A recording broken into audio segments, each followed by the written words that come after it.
because you are a relative of mine, should you work for me for nothing? Tell me what your wages should be." Now Laban had 2 daughters. The name of the older was Leah, and the name of the younger was Rachel. Leah had weak eyes, but Rachel was lovely in form and beautiful. Jacob was in love with Rachel and said, "I'll work for you 7 years in return for your younger daughter Rachel." Laban said, "It's better that I give her to you than to some other man. Stay here with me." So Jacob served 7 years to get Rachel, but they seemed like only a few days to him because of his love for her. Then Jacob said to Laban, "Give me my wife. My time is completed, and I want to lie with her." So Laban brought together all the people of the place and gave a feast. But when evening came, he took his daughter Leah and gave her to Jacob, and Jacob lay with her. And Laban gave his servant girl Zilpah to his daughter as her maidservant.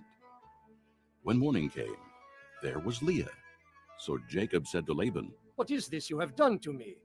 I served you for Rachel, didn't I? Why have you deceived me?"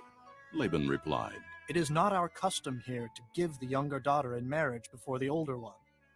Finish this daughter's bridal week. Then we will give you the younger one also, in return for another 7 years of work." And Jacob did so. He finished the week with Leah, and then Laban gave him his daughter Rachel to be his wife. Laban gave his servant girl Bilhah to his daughter Rachel as her maidservant. Jacob lay with Rachel also, and he loved Rachel more than Leah, and he worked for Laban another 7 years. When the Lord saw that Leah was not loved, he opened her womb, but Rachel was barren. Leah became pregnant and gave birth to a son. She named him Reuben, for she said, "It is because the Lord has seen my misery. Surely my husband will love me now." She conceived again, and when she gave birth to a son, she said, "Because the Lord heard that I am not loved, he gave me this one too." So she named him Simeon. Again she conceived, and when she gave birth to a son, she said, "Now at last my husband will become attached to me, because I have borne him 3 sons." So he was named Levi. She conceived again, and when she gave birth to a son, she said, "This time I will praise the Lord." So she named him Judah. Then she stopped having children. Chapter 30. When Rachel saw that she was not bearing Jacob any children, she became jealous of her sister.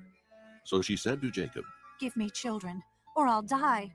Jacob became angry with her and said, "Am I in the place of God, who has kept you from having children?" Then she said, "Here is Bilhah, my maidservant.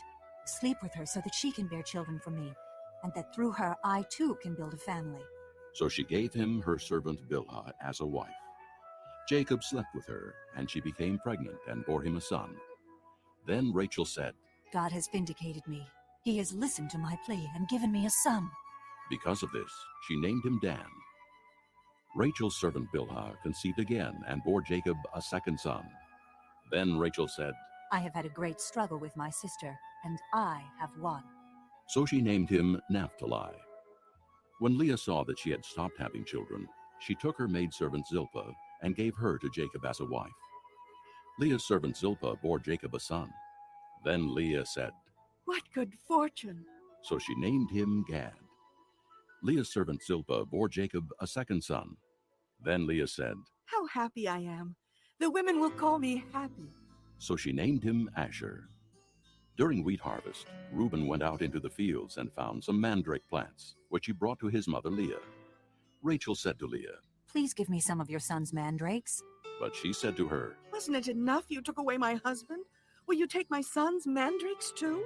"Very well. Rachel said. He can sleep with you tonight in return for your son's mandrakes." So when Jacob came in from the fields that evening, Leah went out to meet him. "You must sleep with me. She said. I have hired you with my son's mandrakes." So he slept with her that night. God listened to Leah, and she became pregnant and bore Jacob a 5th son.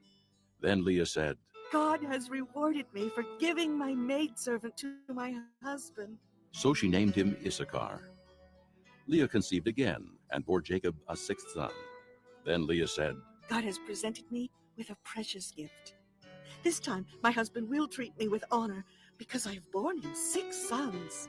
So she named him Zebulun. Sometime later she gave birth to a daughter and named her Dinah. Then God remembered Rachel. He listened to her and opened her womb. She became pregnant and gave birth to a son and said, God has taken away my disgrace. She named him Joseph and said, May the Lord add to me another son. After Rachel gave birth to Joseph, Jacob said to Laban, Send me on my way so I can go back to my own homeland. Give me my wives and children for whom I have served you, and I will be on my way. You know how much work I've done for you. But Laban said to him, If I have found favor in your eyes, please stay. I have learned by divination that the Lord has blessed me because of you. He added, Name your wages, and I will pay them. Jacob said to him, You know how I have worked for you, and how your livestock has fared under my care. The little you had before I came has increased greatly, and the Lord has blessed you wherever I have been. But now, when may I do something for my own household? What shall I give you? He asked. Don't give me anything. Jacob replied, But if you will do this one thing for me, I will go on tending your flocks and watching over them. Let me go through all your flocks today, and remove from them every speckled or spotted sheep, every dark-colored lamb, and every spotted or speckled goat. They will be my wages, and my honesty will testify for me in the future whenever you check on the wages you have paid me. Any goat in my possession that is not speckled or spotted, or any lamb that is not dark-colored, will be considered stolen. Agreed. said Laban. Let it be as you have said. That same day he removed all the male goats that were streaked or spotted, and all the speckled or spotted female goats, all that had white on them, and all the dark-colored lambs, and he placed them in the care of his sons. Then he put a 3-day journey between himself and Jacob, while Jacob continued to tend the rest of Laban's flocks. Jacob, however, took fresh-cut branches from poplar, almond, and plane trees, and made white stripes on them by peeling the bark and exposing the white inner wood of the branches. Then he placed the peeled branches in all the watering troughs, so that they would be directly in front of the flocks when they came to drink. When the flocks were in heat and came to drink, they mated in front of the branches, and they bore young that were streaked or speckled or spotted. Jacob set apart the young of the flock by themselves, but made the rest face the streaked and dark-colored animals that belonged to Laban. Thus he made separate flocks for himself, and did not put them with Laban's animals. Whenever the stronger females were in heat, Jacob would place the branches in the troughs in front of the animals, so they would mate near the branches. But if the animals were weak, he would not place them there. So the weak animals went to Laban, and the strong ones to Jacob. In this way the man grew exceedingly prosperous, and came to own large flocks, and maidservants, and men servants, and camels, and donkeys. Chapter 31. Jacob heard that Laban's sons were saying, Jacob has taken everything our father owned and has gained all this wealth from what belonged to our father. and Jacob noticed that Laban's attitude toward him was not what it had been. Then the Lord said to Jacob, Go back to the land of your fathers and to your relatives, and I will be with you. So Jacob sent word to Rachel and Leah to come out to the fields where his flocks were. He said to them, I see that your father's attitude towards me is not what it was before, but the God of my father has been with me. You know that I've worked for your father with all my strength, yet your father has cheated me by changing my wages 10 times. However, God has not allowed him to harm me. If he said, the speckled ones will be your wages, then all the flocks gave birth to speckled young. And if he said, the streaked ones will be your wages, then all the flocks bore streaked young. So God has taken away your father's livestock and has given them to me.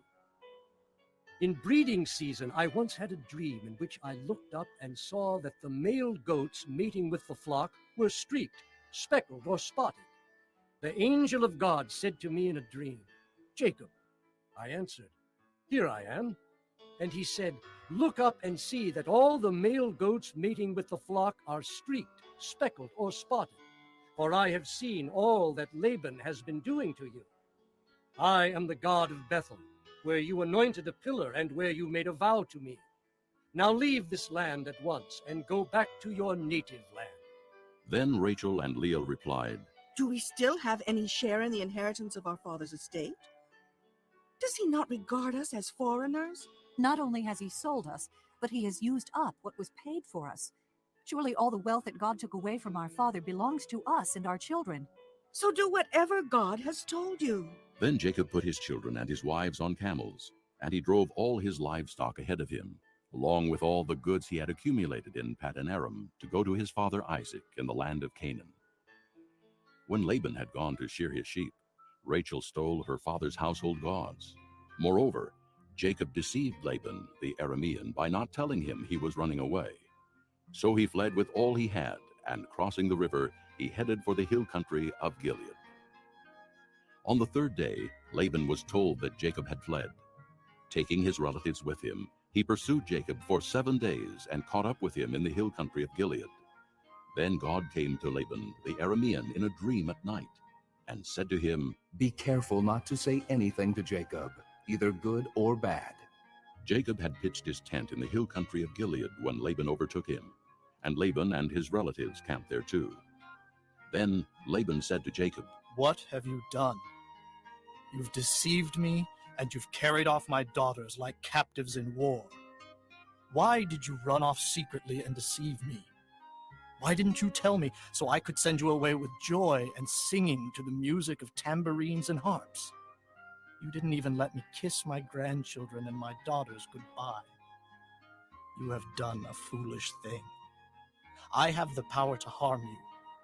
But last night the God of your father said to me, Be careful not to say anything to Jacob, either good or bad. Now you have gone off because you longed to return to your father's house. But why did you steal my gods? Jacob answered Laban, I was afraid because I thought you would take your daughters away from me by force. But if you find anyone who has your gods, he shall not live. In the presence of our relatives, see for yourself whether there is anything of yours here with me, and if so, take it. Now Jacob did not know that Rachel had stolen the gods.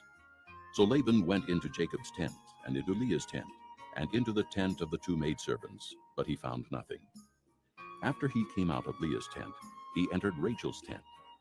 Now Rachel had taken the household gods and put them inside her camel's saddle, and was sitting on them. Laban searched through everything in the tent, but found nothing. Rachel said to her father, Don't be angry, my lord, that I cannot stand up in your presence. I'm having my period. So he searched but could not find the household gods. Jacob was angry and took Laban to task. What is my crime? He asked Laban. What sin have I committed that you hunt me down? Now that you have searched through all my goods, what have you found that belongs to your household? Put it here in front of your relatives and mine, and let them judge between the 2 of us. I have been with you for 20 years now. Your sheep and goats have not miscarried, nor have I eaten rams from your flocks. I did not bring you animals torn by wild beasts. I bore the loss myself. And you demanded payment from me for whatever was stolen by day or night. This was my situation. The heat consumed me in the daytime, and the cold at night, and sleep fled from my eyes. It was like this for the 20 years I was in your household. I worked for you 14 years for your 2 daughters, and 6 years for your flocks, and you changed my wages 10 times. If the God of my father, the God of Abraham, and the fear of Isaac had not been with me, you would surely have sent me away empty-handed. But God has seen my hardship and the toil of my hands, and last night he rebuked you. Laban answered Jacob, The women are my daughters, the children are my children, and the flocks are my flocks. All you see is mine. Yet what can I do today about these daughters of mine, or about the children they have borne? Come now, let's make a covenant, you and I, and let it serve as a witness between us. So Jacob took a stone and set it up as a pillar. He said to his relatives, Gather some stones. So they took stones and piled them in a heap, and they ate there by the heap. Laban called it Jegar-sahadutha, and Jacob called it Gilead. Laban said, This heap is a witness between you and me today. That is why it was called Gilead. It was also called Mizpah, because he said, May the Lord keep watch between you and me when we are away from each other. If you mistreat my daughters, or if you take any wives besides my daughters, even though no one is with us, Remember that God is a witness between you and me. Laban also said to Jacob, Here is this heap, and here is this pillar I have set up between you and me. This heap is a witness, and this pillar is a witness, that I will not go past this heap to your side to harm you, and that you will not go past this heap and pillar to my side to harm me. May the God of Abraham and the God of Nahor, the God of their father, judge between us. So Jacob took an oath in the name of the fear of his father Isaac. He offered a sacrifice there in the hill country and invited his relatives to a meal. After they had eaten, they spent the night there. Early the next morning, Laban kissed his grandchildren and his daughters and blessed them. Then he left and returned home. Chapter 32. Jacob also went on his way, and the angels of God met him. When Jacob saw them, he said, This is the camp of God. So he named that place Mahanaim. Jacob sent messengers ahead of him to his brother Esau in the land of Seir, the country of Edom. He instructed them, This is what you are to say to my master Esau. Your servant Jacob says, I have been staying with Laban and have remained there till now. I have cattle and donkeys, sheep and goats, men servants and maidservants. Now I am sending this message to my lord, that I may find favor in your eyes. When the messengers returned to Jacob, they said, We went to your brother Esau, and now he was coming to meet you, and 400 men are with him. In great fear and distress, Jacob divided the people who were with him into 2 groups, and the flocks and herds and camels as well. He thought, If Esau comes and attacks one group, the group that is left may escape. Then Jacob prayed, O God of my father Abraham, God of my father Isaac, O Lord, who said to me, Go back to your country and your relatives, and I will make you prosper. I am unworthy of all the kindness and faithfulness you have shown your servant. I had only my staff when I crossed this Jordan, but now I have become 2 groups. Save me, I pray, from the hand of my brother Esau, for I am afraid he will come and attack me, and also the mothers with their children. But you have said, I will surely make you prosper, and will make your descendants like the sand of the sea, which cannot be counted. He spent the night there, and from what he had with him, he selected a gift for his brother Esau, 200 female goats and 20 male goats, 200 ewes and 20 rams, 30 female camels with their young, 40 cows and 10 bulls, and 20 female donkeys and 10 male donkeys. He put them in the care of his servants, each herd by itself, and said to his servants, Go ahead of me, and keep some space between the herds. He instructed the one in the lead, When my brother Esau meets you and asks, To whom do you belong, and where are you going, and who owns all these animals in front of you? Then you are to say, They belong to your servant Jacob. They are a gift sent to my lord Esau, and he is coming behind us. He also instructed the second, the third, and all the others who followed the herds. You are to say the same thing to Esau when you meet him, and be sure to say, Your servant Jacob is coming behind us. For he thought, I will pacify him with these gifts I am sending on ahead. Later, when I see him, perhaps he will receive me. So Jacob's gifts went on ahead of him, but he himself spent the night in the camp. That night Jacob got up and took his 2 wives, his 2 maidservants, and his 11 sons, and crossed the ford of the Jabbok. After he had sent them across the stream, he sent over all his possessions. So Jacob was left alone, and a man wrestled with him till daybreak. When the man saw that he could not overpower him, he touched the socket of Jacob's hip, so that his hip was wrenched as he wrestled with the man. Then the man said, Let me go, for it is daybreak. But Jacob replied, I will not let go unless you bless me. The man asked him, What is your name? Jacob, he answered. Then the man said, Your name will no longer be Jacob, but Israel, because you have struggled with God and with men, and have overcome. Jacob said, please tell me your name. But he replied, Why do you ask my name? Then he blessed him there.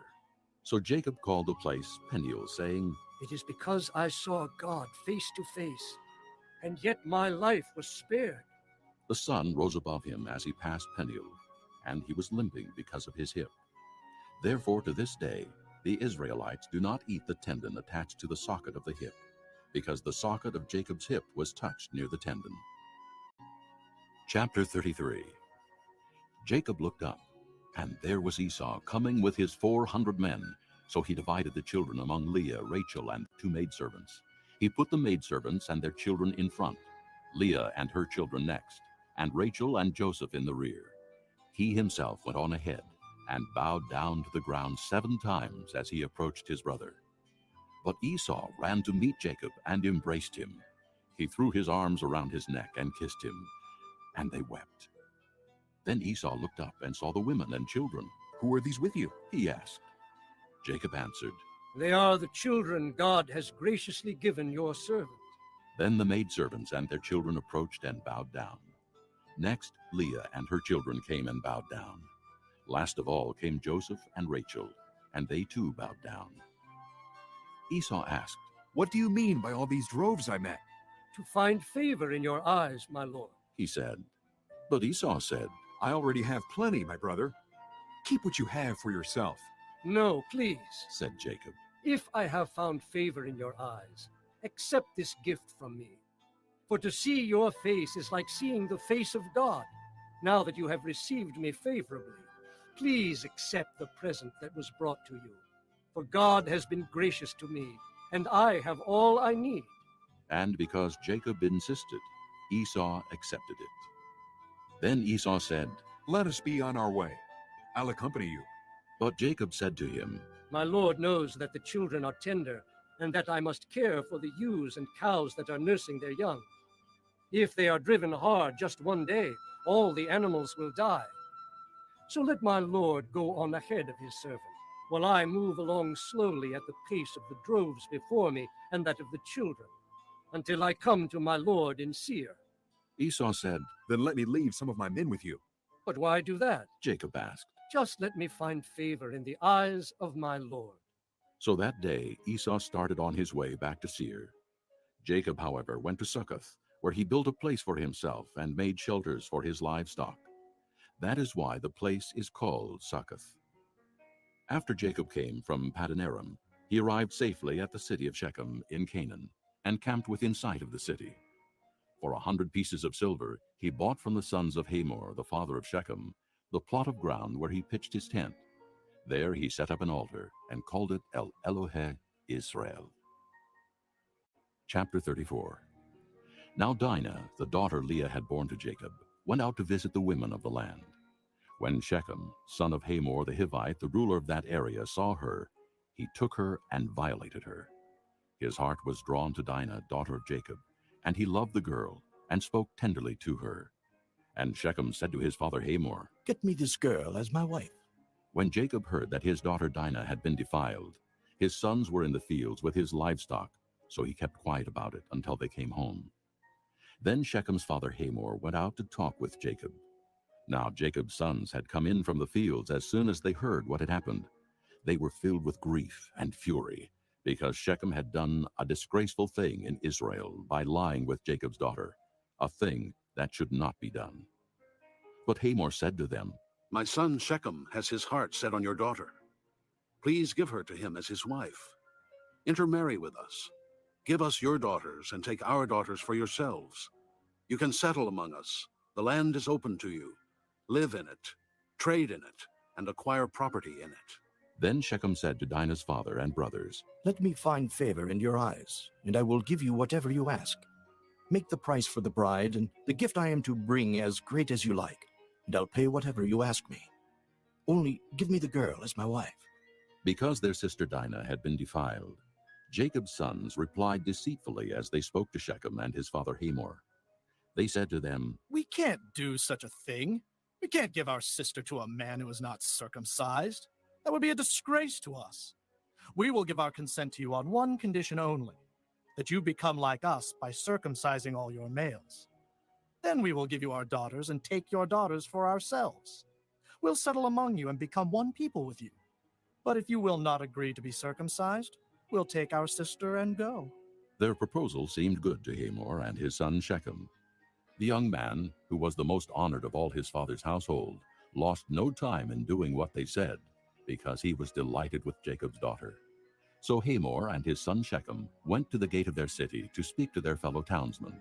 These men are friendly toward us. They said, Let them live in our land and trade in it. The land has plenty of room for them. We can marry their daughters and they can marry ours. But the men will consent to live with us as one people only on the condition that our males be circumcised as they themselves are. Won't their livestock, their property, and all their other animals become ours? So let us give our consent to them, and they will settle among us. All the men who went out of the city gate agreed with Hamor and his son Shechem, and every male in the city was circumcised. 3 days later, while all of them were still in pain, 2 of Jacob's sons, Simeon and Levi, Dinah's brothers, took their swords and attacked the unsuspecting city, killing every male. They put Hamor and his son Shechem to the sword, and took Dinah from Shechem's house and left. The sons of Jacob came upon the dead bodies and looted the city where their sister had been defiled. They seized their flocks and herds and donkeys and everything else of theirs in the city and out in the fields. They carried off all their wealth and all their women and children, taking as plunder everything in the houses. Then Jacob said to Simeon and Levi, You have brought trouble on me by making me a stench to the Canaanites and the Perizzites, the people living in this land. We are few in number, and if they join forces against me and attack me, I and my household will be destroyed. But they replied, Should he have treated our sister like a prostitute? This concludes Disc 2.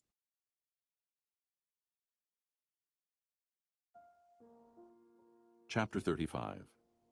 Then God said to Jacob, Go up to Bethel and settle there, and build an altar there to God, who appeared to you when you were fleeing from your brother Esau. So Jacob said to his household and to all who were with him, Get rid of the foreign gods you have with you, and purify yourselves and change your clothes. Then come, let us go up to Bethel, where I will build an altar to God, who answered me in the day of my distress, and who has been with me wherever I have gone. So they gave Jacob all the foreign gods they had and the rings in their ears, and Jacob buried them under the oak at Shechem. Then they set out, and the terror of God fell upon the towns all around them, so that no one pursued them. Jacob and all the people with him came to Luz, that is Bethel, in the land of Canaan. There he built an altar, and he called the place El Bethel, because it was there that God revealed himself to him when he was fleeing from his brother. Now Deborah, Rebekah's nurse, died, and was buried under the oak below Bethel. So it was named Allen-Bacuth. After Jacob returned from Paddan Aram, God appeared to him again and blessed him. God said to him, Your name is Jacob, but you will no longer be called Jacob. Your name will be Israel. So he named him Israel. And God said to him, I am God Almighty. Be fruitful and increase in number. A nation and a community of nations will come from you, and kings will come from your body. The land I gave to Abraham and Isaac, I also give to you, and I will give this land to your descendants after you. Then God went up from him at the place where he had talked with him. Jacob set up a stone pillar at the place where God had talked with him, and he poured out a drink offering on it. He also poured oil on it. Jacob called the place where God had talked with him Bethel. Then they moved on from Bethel.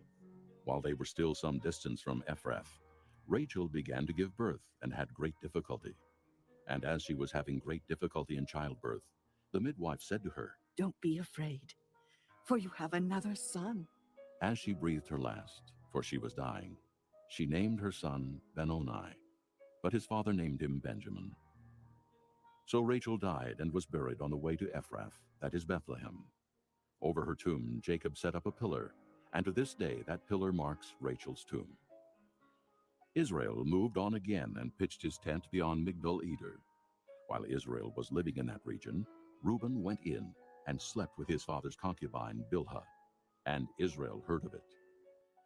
Jacob had 12 sons, the sons of Leah, Reuben, the firstborn of Jacob, Simeon, Levi, Judah, Issachar, and Zebulun.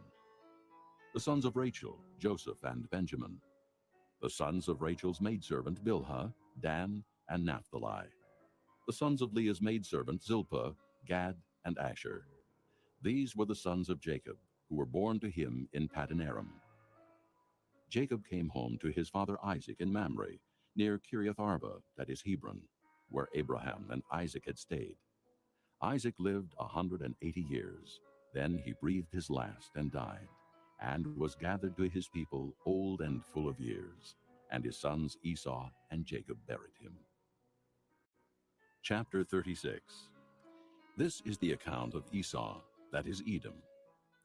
Esau took his wives from the women of Canaan, Adah, daughter of Elon the Hittite, and Oholibamah, daughter of Anah, and granddaughter of Zibeon the Hivite. Also Basemath, daughter of Ishmael, and sister of Nebaioth. Adah bore Eliphaz to Esau. Basemath bore Reuel, and Oholibamah bore Jeush, Jalum, and Korah. These were the sons of Esau, who were born to him in Canaan. Esau took his wives and sons and daughters, and all the members of his household, as well as his livestock, and all his other animals, and all the goods he had acquired in Canaan, and moved to a land some distance from his brother Jacob. Their possessions were too great for them to remain together. The land where they were staying could not support them both because of their livestock. So Esau, that is Edom, settled in the hill country of Seir. This is the account of Esau, the father of the Edomites in the hill country of Seir. These are the names of Esau's sons: Eliphaz, the son of Esau's wife Adah, and Reuel, the son of Esau's wife Basemath. The sons of Eliphaz: Teman, Omar, Zepho, Gatam, and Kenaz. Esau's son Eliphaz also had a concubine named Timnah, who bore him Amalek. These were grandsons of Esau's wife Adah. The sons of Reuel: Nahath, Zerah, Shammah, and Mizah. These were grandsons of Esau's wife Basemath. The sons of Esau's wife Oholibamah, daughter of Anah, and granddaughter of Zibeon, whom she bore to Esau: Jeush, Jalum, and Korah. These were the chiefs among Esau's descendants, the sons of Eliphaz, the firstborn of Esau: chiefs Teman, Omar, Zepho, Kenaz, Korah, Gatam, and Amalek. These were the chiefs descended from Eliphaz in Edom. They were grandsons of Adah. The sons of Esau's son Reuel: chiefs Nahath, Zerah, Shammah, and Mizah. These were the chiefs descended from Reuel in Edom. They were grandsons of Esau's wife Basemath. The sons of Esau's wife Oholibamah: chiefs Jeush, Jalum, and Korah. These were the chiefs descended from Esau's wife Oholibamah, daughter of Anah. These were the sons of Esau, that is Edom, and these were their chiefs.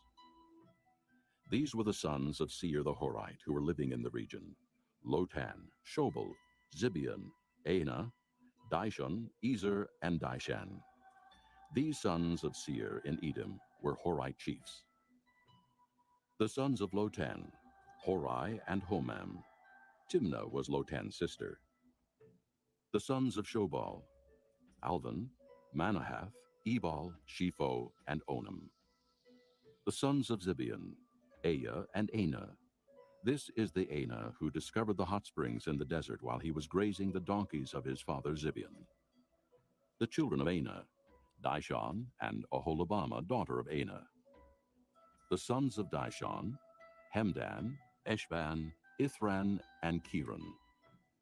The sons of Ezer: Bilhan, Zeavan, and Achan. The sons of Dishan: Uz and Aran. These were the Horite chiefs: Lotan, Shobal, Zibeon, Anah, Dishon, Ezer, and Dishan. These were the Horite chiefs, according to their divisions in the land of Seir. These were the kings who reigned in Edom before any Israelite king reigned. Bela, son of Beor, became king of Edom. His city was named Dinhabah. When Bela died, Jobab, son of Zerah from Bozrah, succeeded him as king. When Jobab died, Husham from the land of the Temanites succeeded him as king. When Husham died, Hadad, son of Bedad, who defeated Midian in the country of Moab, succeeded him as king. His city was named Avith. When Hadad died, Samlah from Masrekah succeeded him as king. When Samlah died, Shaul from Rehoboth on the river succeeded him as king. When Shaul died, Baal-Hanan, son of Akbor, succeeded him as king. When Baal-Hanan, son of Akbor, died, Hadad succeeded him as king. His city was named Pau, and his wife's name was Mehetabel, daughter of Matred, the daughter of Mezahab. These were the chiefs descended from Esau by name, according to their clans and regions: Timnah, Alva, Jetheth, Oholibamah, Elah, Pinan, Kenaz, Teman, Mibzar, Magdiel, and Iram. These were the chiefs of Edom, according to their settlements in the land they occupied. This was Esau, the father of the Edomites. Chapter 37. Jacob lived in the land where his father had stayed, the land of Canaan. This is the account of Jacob. Joseph, a young man of 17, was tending the flocks with his brothers, the sons of Bilhah and the sons of Zilpah, his father's wives, and he brought their father a bad report about them. Now Israel loved Joseph more than any of his other sons, because he had been born to him in his old age, and he made a richly ornamented robe for him. When his brothers saw that their father loved him more than any of them, they hated him and could not speak a kind word to him. Joseph had a dream, and when he told it to his brothers, they hated him all the more. He said to them, "Listen to this dream I had. We were binding sheaves of grain out in the field, when suddenly my sheaf rose and stood upright, while your sheaves gathered around mine and bowed down to it." His brothers said to him, "Do you intend to reign over us? Will you actually rule us?" and they hated him all the more because of his dream and what he had said. Then he had another dream, and he told it to his brothers. "Listen," He said, "I had another dream, and this time the sun and moon and 11 stars were bowing down to me." When he told his father as well as his brothers, his father rebuked him and said, What is this dream you had? Will your mother and I and your brothers actually come and bow down to the ground before you? His brothers were jealous of him, but his father kept the matter in mind. Now his brothers had gone to graze their father's flocks near Shechem, and Israel said to Joseph, As you know, your brothers are grazing the flocks near Shechem. Come, I am going to send you to them. "Very well," he replied. So he said to him, Go and see if all is well with your brothers and with the flocks, and bring word back to me. Then he sent him off from the valley of Hebron. When Joseph arrived at Shechem, a man found him wandering around in the fields and asked him, What are you looking for? He replied, "I'm looking for my brothers. Can you tell me where they are grazing their flocks?" They have moved on from here. The man answered. I heard them say, Let's go to Dothan. So Joseph went after his brothers and found them near Dothan. But they saw him in the distance, and before he reached them, they plotted to kill him. "Here comes that dreamer. They said to each other, Come now, let's kill him and throw him into one of these cisterns and say that a ferocious animal devoured him. Then we'll see what comes of his dreams." When Reuben heard this, he tried to rescue him from their hands. "Let's not take his life," He said, "Don't shed any blood. Throw him into this cistern here in the desert, but don't lay a hand on him." Reuben said this to rescue him from them and take him back to his father. So when Joseph came to his brothers, they stripped him of his robe, the richly ornamented robe he was wearing, and they took him and threw him into the cistern. Now the cistern was empty, there was no water in it. As they sat down to eat their meal, they looked up and saw a caravan of Ishmaelites coming from Gilead. Their camels were loaded with spices, balm, and myrrh, and they were on their way to take them down to Egypt. Judah said to his brothers, What will we gain if we kill our brother and cover up his blood? Come, let us sell him to the Ishmaelites and not lay our hands on him. After all, he is our brother, our own flesh and blood. His brothers agreed. So when the Midianite merchants came by, his brothers pulled Joseph up out of the cistern and sold him for 20 shekels of silver to the Ishmaelites, who took him to Egypt. When Reuben returned to the cistern and saw that Joseph was not there, he tore his clothes. He went back to his brothers and said, "The boy isn't there. Where can I turn now?" Then they got Joseph's robe, slaughtered a goat, and dipped the robe in the blood. They took the ornamented robe back to their father and said, "We found this. Examine it to see whether it's your son's robe." He recognized it and said, It is my son's robe. Some ferocious animal has devoured him. Joseph has surely been torn to pieces. Then Jacob tore his clothes, put on sackcloth, and mourned for his son many days. All his sons and daughters came to comfort him, but he refused to be comforted.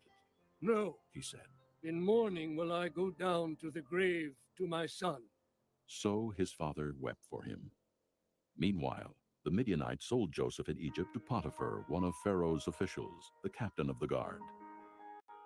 Chapter 38. At that time, Judah left his brothers and went down to stay with a man of Adullam named Hira. There Judah met the daughter of a Canaanite man named Shua. He married her and lay with her. She became pregnant and gave birth to a son, who was named She conceived again and gave birth to a son and named him Onan. She gave birth to still another son and named him Shelah. It was at Chezib that she gave birth to him. Judah got a wife for his firstborn, and her name was Tamar. But Judah's firstborn, was wicked in the Lord's sight, so the Lord put him to death. Then Judah said to Onan, Lie with your brother's wife and fulfill your duty to her as a brother-in-law, to produce offspring for your brother. But Onan knew that the offspring would not be his. So whenever he lay with his brother's wife, he spilled his semen on the ground to keep it from producing offspring for his brother. What he did was wicked in the Lord's sight, so he put him to death also. Judah then said to his daughter-in-law Tamar, Live as a widow in your father's house until my son Shelah grows up. For he thought, He may die too, just like his brothers. So Tamar went to live in her father's house. After a long time, Judah's wife, the daughter of Shua, died. When Judah had recovered from his grief, he went up to Timnah to the men who were shearing his sheep, and his friend Hira the Adullamite went with him. When Tamar was told, Your father-in-law is on his way to Timnah to shear his sheep, she took off her widow's clothes, covered herself with a veil to disguise herself, and then sat down at the entrance to Enaim, which is on the road to Timnah. For she saw that though Shelah had now grown up, she had not been given to him as his wife. When Judah saw her, he thought she was a prostitute, for she had covered her face. Not realizing that she was his daughter-in-law, he went over to her by the roadside and said, Come now, let me sleep with you. And what will you give me to sleep with you? She asked.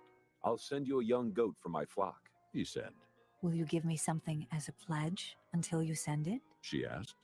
He said, What pledge should I give you? Your seal and its cord, and the staff in your hand. She answered. So he gave them to her, and slept with her, and she became pregnant by him. After she left, she took off her veil and put on her widow's clothes again. Meanwhile, Judah sent the young goat by his friend the Adullamite in order to get his pledge back from the woman, but he did not find her.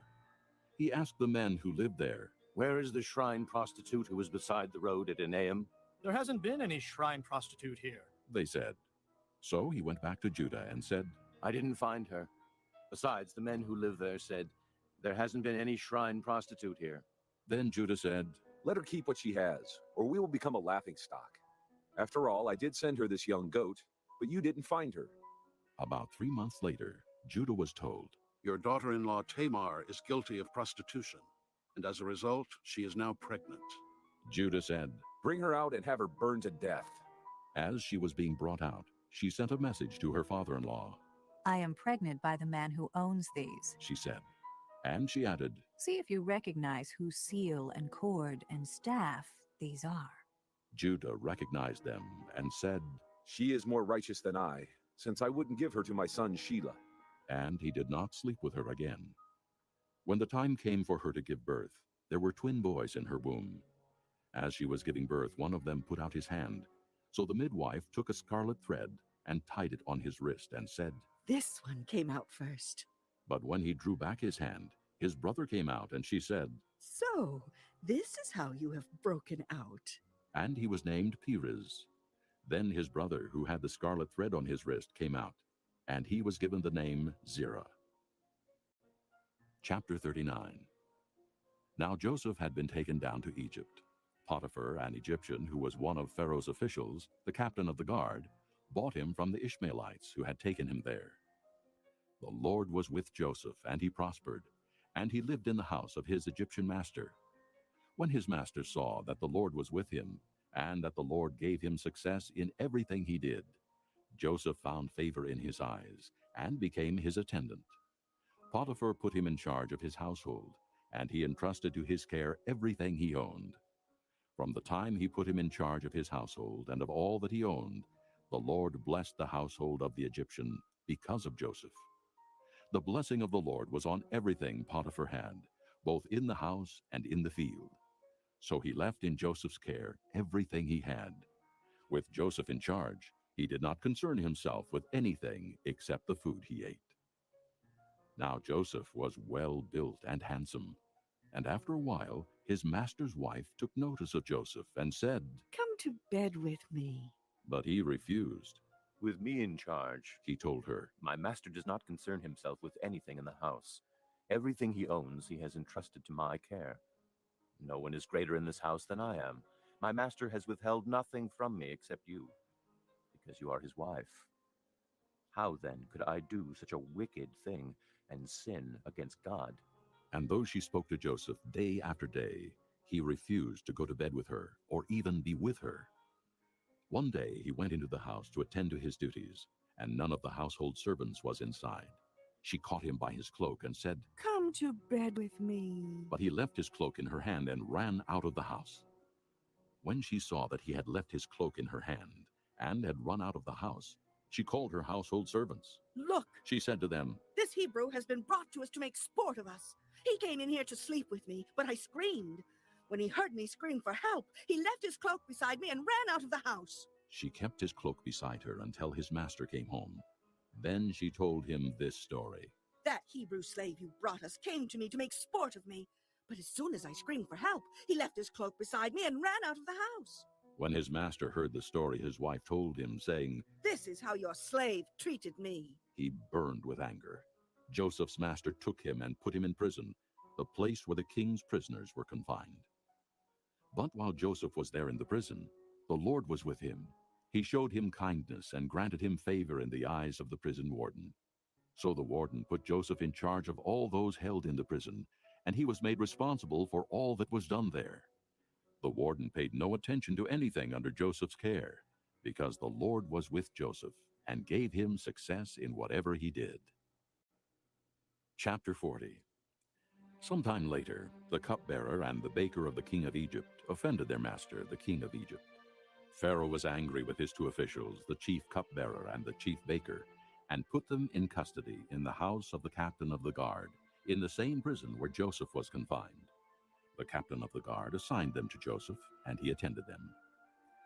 After they had been in custody for some time, each of the two men, the cupbearer and the baker of the king of Egypt, who were being held in prison, had a dream the same night, and each dream had a meaning of its own.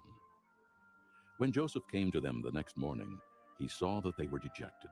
So he asked Pharaoh's officials who were in custody with him in his master's house, "Why are your faces so sad today?" "We both had dreams," they answered, "but there was no one to interpret them."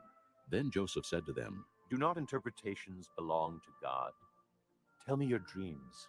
So the chief cupbearer told Joseph his dream. He said to him, "In my dream I saw a vine in front of me, and on the vine were 3 branches. As soon as it budded, it blossomed, and its clusters ripened into grapes. Pharaoh's cup was in my hand, and I took the grapes, squeezed them into Pharaoh's cup, and put the cup in his hand." "This is what it means," Joseph said to him. "The 3 branches are 3 days. Within 3 days, Pharaoh will lift up your head and restore you to your position. And you will put Pharaoh's cup in his hand, just as you used to do when you were his cupbearer. But when all goes well with you, remember me and show me kindness. Mention me to Pharaoh and get me out of this prison. For I was forcibly carried off from the land of the Hebrews, and even here I have done nothing to deserve being put in a dungeon." When the chief baker saw that Joseph had given a favorable interpretation, he said to Joseph, "I too had a dream. On my head were 3 baskets of bread. In the top basket were all kinds of baked goods for Pharaoh, but the birds were eating them out of the basket on my head." "This is what it means," Joseph said. "The 3 baskets are 3 days. Within 3 days, Pharaoh will lift off your head and hang you on a tree, and the birds will eat away your flesh." Now the 3rd day was Pharaoh's birthday, and he gave a feast for all his officials. He lifted up the heads of the chief cupbearer and the chief baker in the presence of his officials. He restored the chief cupbearer to his position, so that he once again put the cup into Pharaoh's hand. But he hanged the chief baker, just as Joseph had said to them in his interpretation. The chief cupbearer, however, did not remember Joseph. He forgot him. Chapter 41. When 2 full years had passed, Pharaoh had a dream. He was standing by the Nile when out of the river there came up 7 cows, sleek and fat, and they grazed among the reeds.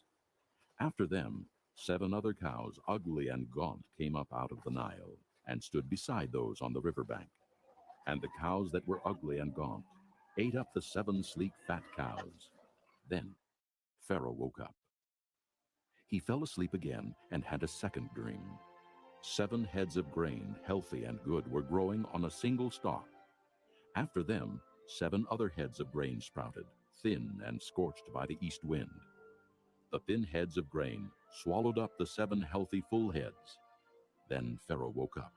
It had been a dream.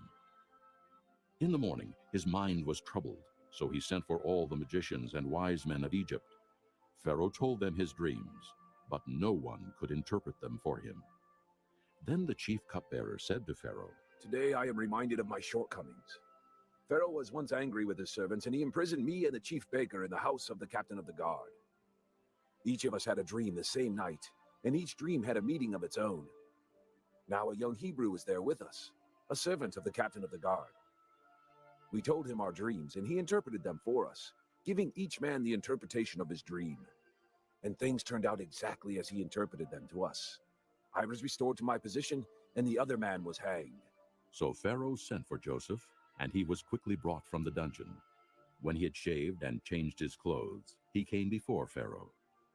Pharaoh said to Joseph, "I had a dream, and no one can interpret it, but I have heard it said of you that when you hear a dream, you can interpret it." I cannot do it, Joseph replied to Pharaoh. but God will give Pharaoh the answer he desires. Then Pharaoh said to Joseph, "In my dream, I was standing on the bank of the Nile, when out of the river there came up 7 cows, fat and sleek, and they grazed among the reeds. After them, 7 other cows came up, scrawny and very ugly and lean. I had never seen such ugly cows in all the land of Egypt. The lean, ugly cows ate up the 7 fat cows that came up first. But even after they ate them, no one could tell that they had done so. They looked just as ugly as before. Then I woke up. In my dreams, I also saw 7 heads of grain, full and good, growing on a single stalk. After them, 7 other heads sprouted, withered and thin and scorched by the east wind. The thin heads of grain swallowed up the 7 good heads. I told this to the magicians, but none could explain it to me." Then Joseph said to Pharaoh, "The dreams of Pharaoh are one and the same. God has revealed to Pharaoh what he's about to do. The 7 good cows are 7 years, and the 7 good heads of grain are 7 years. It is one and the same dream. The 7 lean, ugly cows that came up afterward are 7 years, and so are the 7 worthless heads of grain scorched by the east wind. They are 7 years of famine. It is just as I said to Pharaoh. God has shown Pharaoh what he's about to do. 7 years of great abundance are coming throughout the land of Egypt, but 7 years of famine will follow them. Then all the abundance in Egypt will be forgotten, and the famine will ravage the land. The abundance in the land will not be remembered, because the famine that follows it will be so severe. The reason the dream was given to Pharaoh in 2 forms is that the matter has been firmly decided by God, and God will do it soon. And now, let Pharaoh look for a discerning and wise man and put him in charge of the land of Egypt.